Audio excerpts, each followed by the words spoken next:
Hello বন্ধুরা, আজকে তোমাদের কাছে নিয়ে চলে এসেছি একদম ঠান্ডা ঠান্ডা কাঁঠাল। সবাই চিনতেই পারছো। আর আমার কিন্তু এটা ভীষণ লোভনীয় একটা খাবার। তো আজকে চলো তোমাদের সাথে দেখাই যে আমি কতটা কাঁঠাল খেতে ভালোবাসি। আর কি বলবো, মানে কাঁঠালের দিন তো চলেই যাচ্ছে। তো এটা হচ্ছে লাস্ট কাঁঠাল খাওয়া আমার, মানে এরপর কাঁঠালের সিজন পুরো শেষ। তো এই নিয়ে কিন্তু আমি কাঁঠাল খাচ্ছি নয় নয় নয় করে 15 থেকে 16 বার। মানে 15 থেকে 16 বার আমার এরকম কাঁঠাল খাওয়া হয়ে গেছে।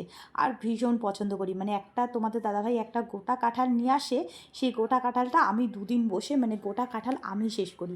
আমার অত্যন্ত প্রচণ্ড প্রিয়, মানে আমার কাছে বিশাল ফেভারিট।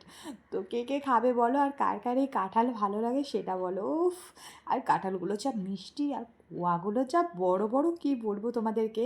আমি এক মুখেই মানে এক একটা কাঁঠাল ঢুকিয়ে নিচ্ছি। তো কাঁঠালের দানাগুলো ছাড়িয়ে নিয়েছিলাম, কারণ কি ভিডিও করার সময় একটা করে দানা ছাড়াবো আর খাবো অসুবিধা হবে। তো তার জন্য সব কটা দানা আগে ছাড়িয়ে নিয়েছি, দিয়ে বেশ করে বাটিতে করে নিয়ে নিলাম, নিয়ে একটা একটা করে খাচ্ছি। কি বলবো বন্ধুরা, তোমাদের জন্য ভীষণ মানে মন খারাপ লাগছে। আর আমার তো কাঁঠাল কিন্তু প্রচণ্ড প্রিয়। তো কার কার কাঁঠাল ভালো লাগে সেটা কিন্তু অবশ্যই কমেন্টে জানাবে। তো তোমাদের কি ইচ্ছা করছে, নাও তাহলে একটু খেয়ে দেখো, মিষ্টি আছে খুব। তো চলো বন্ধুরা, আমি কাঁঠাল খেতে থাকি আর তোমরাও ভিডিওটা দেখতে থাকো। আর ভিডিওটা কেমন লাগলো সেটা কিন্তু অবশ্যই জানাবে, ভালো লাগলে একটা লাইক করে দেবে। আর এই দেখো আমার বাটি পুরো একদম ফাঁকা। তো বন্ধুরা, আজকের জন্য টাটা, সবাই ভালো থাকো, সবাই সুস্থ থাকো, দেখা হচ্ছে নতুন একটি ব্লগের সাথে। টাটা।